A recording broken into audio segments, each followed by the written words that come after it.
Alright, welcome back to the channel, people of God. If you're new here, my name is Prince Èmail, and we are doing a series on this channel whereby we read through the book of Psalms every single day. And so today we are officially day number 9. It has been going by pretty quick, to be fair. We're already nearing the middle of December, mid-December. And yeah, it has been a great read through so far. And so if you are new here, I'll definitely suggest that you go and check out or watch some of the previous videos and then come back to this video right now. Alright, so without any more addition, this is Psalm 13, and the title says, "For the director of music, a psalm of David." Okay, Psalm 13, and I read, "How long, Lord, will you forget me forever?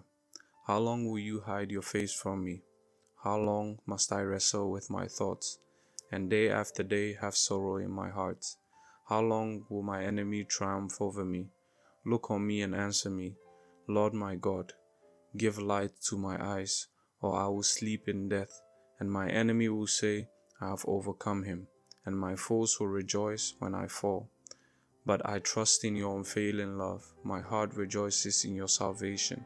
I will sing the Lord's praise, for he has been good to me." Alright, this passage is not a very long passage compared to some of the other ones we've read already. This is a very short passage, and reading from this, I think it's not very joyful, But yeah, I think that this is a passage that probably is very relatable, right, to everyone's walk, right? Because in this life, even if you're not a believer, life is known to have ups and downs, right? And so I think it is very good that in the Bible we do not only have the great news, right, the praises and the joy, right, but also we get to see that believers also have their down moments. And I believe this word in the Bible that says there's nothing new under the sun. Everything that we experience in our lives have been done and experienced before, right? People have also lived in the same, feelings and emotions. People have gone through the same, feelings and emotions that we, also will walk through and are walking through.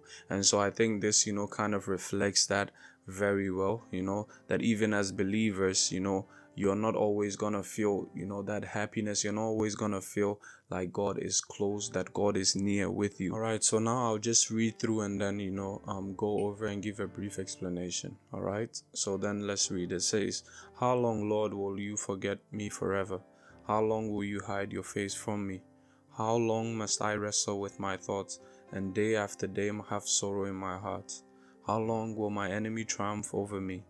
Look on me and answer, Lord my God. Give light to my eyes, or I will sleep in death, and my enemy will say I have overcome him, and my foes will rejoice when I fall." Right? I'll end it at the 4. So yeah, without understating it, I think this is a very, kind of not depressing, but honest. It's borderline, sad. And so with the verse 3, he does say, "Look on me and answer me, Lord my God, give light to my eyes, or I will sleep in death, and my enemy will say, I have overcome him." I can't tell you guys, how many times like I've been through a season or just a period in my life in this walk, even within this year, where I felt like it was all just me. I was just going through life, living it just by the day without actually experiencing it, right? Because things were just not looking very bright. You're basically not feeling much, right? Life is just kind of gray during those seasons, and I can't tell you guys how that makes you feel, especially when you get into your prayer time, and then you pray to God and you know that God hears you, but you kind of don't get any confirmation, or you don't get that feeling of being consoled or anything, right? And I feel like that's one thing that as Christians we have to be mindful of, in that God is always around and that God always sees us, right? And one thing that we have to also kind of look out for is that we are always kind of looking for a confirmation, right? Because if you are always looking for a confirmation, you might not, you might just stop going to God, right? Because your sole focus is on him confirming something to you, right? But sometimes it is just about being faithful with going to God, right? Just reading your word and just basically living according to what you know the Bible is telling you. Because I think there is reassurance in knowing that God says that what we sow is what we reap. And I know this verse refers to different situations, and just we like to look at those verses as, when we want to talk about business or just growth in general. But it also applies to a lot of things in our lives, in the sense that even in the faith walk, right, in our serving, in living or being a Christian, sometimes when you do not feel like God is near, just know that you investing your time, you still seeking him, will reap its benefit later in your life, right? So yeah, the verse 5 then continues to say, "But I trust in your unfailing love. My heart rejoices in your salvation. I will sing to the Lord's praise, for he has been good to me."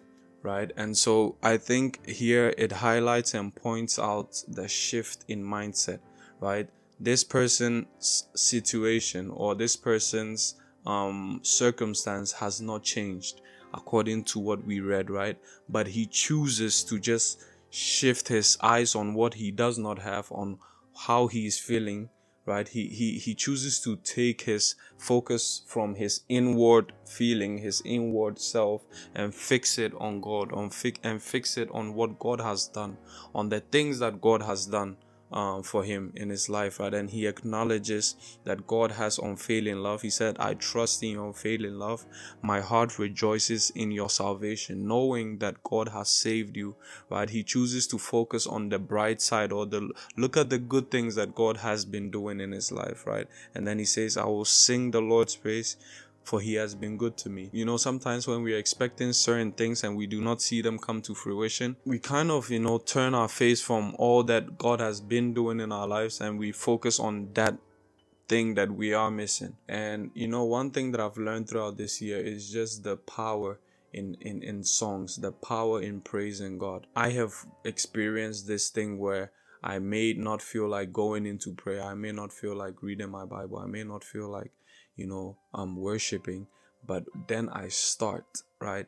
And through the starting, it takes me places. When I say places, I mean like in my heart, or just the experience of worship, right? It takes me places that I didn't know were there, right? And so it is a choice to kind of sit in the thoughts that bring you down, and it is a choice to choose to surrender, right? To choose to have it the Lord's way instead of your way, because in your way you are tired. In your way you don't have the drive to, or you don't have the motivation, or even just the strength, the energy to kind of be talking, right? But we see in this reading, right, that there is pure honesty, right? Sometimes we feel like we can only go to the Lord when we are joyous, or we have good things to say, or we want to ask something. But here, this guy is basically kind of low-key filing a complaint. He's like, "God, I do not see you. My life is not looking how I want it to. I do not feel happy. My thoughts are, beating me down." And I think that is very relatable to a lot of believers. I think this is also something that is not talked enough about, right? Sometimes within our church groups and even our small groups, there isn't that level of transparency or just vulnerability to kind of admit that things have not been going well, right? And I feel like this is something that we do have to do a better job at, in knowing that life is not always going to be amazing. But then there is a choice to be made. Where do you go to? Who do you run to? Do you forsake everything? Do you choose and opt to go for the easy and quick, feeling of satisfaction, be it with drinking, partying, or whatever? Or do you choose to just surrender, go and cry, to the Lord? There has been a lot of talk about, blessings in our previous readings, but this is just a plain verse of David, just being transparent, being vulnerable with the Lord. And so I will encourage everyone to also know that whatever they go through, people have gone through it before, that whatever they may be experiences, it is very, real, and that it is very much normal. But I will encourage you to go into prayer, and also to find someone it doesn't have to be a group, right, of people. Just, I think as believers, we need at least one person, or like two individuals whom we can be accountable to, two individuals with whom we can have heart-to-heart conversations, because it is not easy to navigate your thoughts alone. Sometimes, we have very much clouded views on certain things, and we need other people's perspectives, right? If you are going through a difficult time, I'll definitely say first start off by being honest to yourself. God always hears you.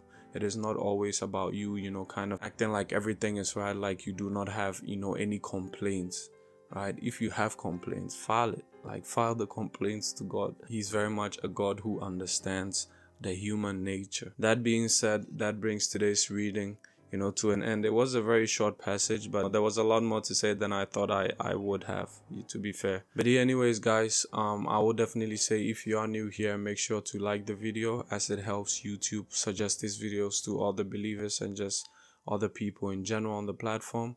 Also turn on your post notifications so that when I do drop tomorrow, you are alerted. All right. Thank you guys for watching this video. Oh, by the way, also share it to someone whom you think this video would also bless. I thank you guys for watching, and as always, I'll see you guys tomorrow. Thank you.